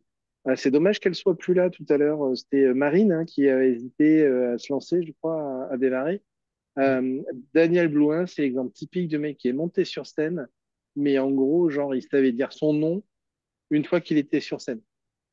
Pour vous dire que sa première conférence, c'était une catastrophe. Mais quand je dis une catastrophe, c'est que c'était une catastrophe. Et le gars, eh ben, il est parti d'un principe, c'est que bah, c'est comme le sport. Et c'était un ancien, il avait acheté une équipe de hockey, il a beaucoup travaillé dans le monde du hockey. Et il disait, c'est comme n'importe quoi. Au début, tu es mauvais, et puis petit à petit, tu t'améliores. Même quand tu as du talent, au début, tu es quand même mauvais. Tu es juste un peu moins mauvais que les autres. Et puis tu vas bosser, puis tu vas t'améliorer. Et ce mec-là, il a enquillé les conférences. Et quand je vous dis que le jour où il a décidé de faire des conférences, c'est qu'en fait, il tombait 2 à 3 conférences tous les mois dans son démarrage. Mais pourquoi? Parce qu'en fait, il les faisait soit gratuitement, soit vraiment très peu cher. Et ensuite, à la fin, il est rentré dans le réseau APM et il est parti dans le monde entier. Et vraiment, il a été dans les îles, il a été vraiment partout. Il était appelé par APM. C'était un expert qui faisait partie de ceux qui étaient les mieux payés. Pourquoi? Parce que comme il avait 2 bouquins, et notamment ces bouquins portaient le nom de ses conférences, puisque son bouquin s'appelle Sortie de zone, sa conférence s'appelait Sortie de zone. Et il parlait juste du fait de sortir de sa zone de confort. Ce n'est ni plus ni moins que ça. Et de là, ensuite, il a développé un business en ligne, il a fait du coaching, il a fait de l'accompagnement, en plus des choses plutôt de qualité, parce que c'est un mec qui faisait ça vraiment avec passion et il s'est beaucoup formé. Enfin, c'est vraiment un mec très bien. Moi, j'ai beaucoup adoré. Et on a très, très vite sympathisé. C'est un mec très, très bien.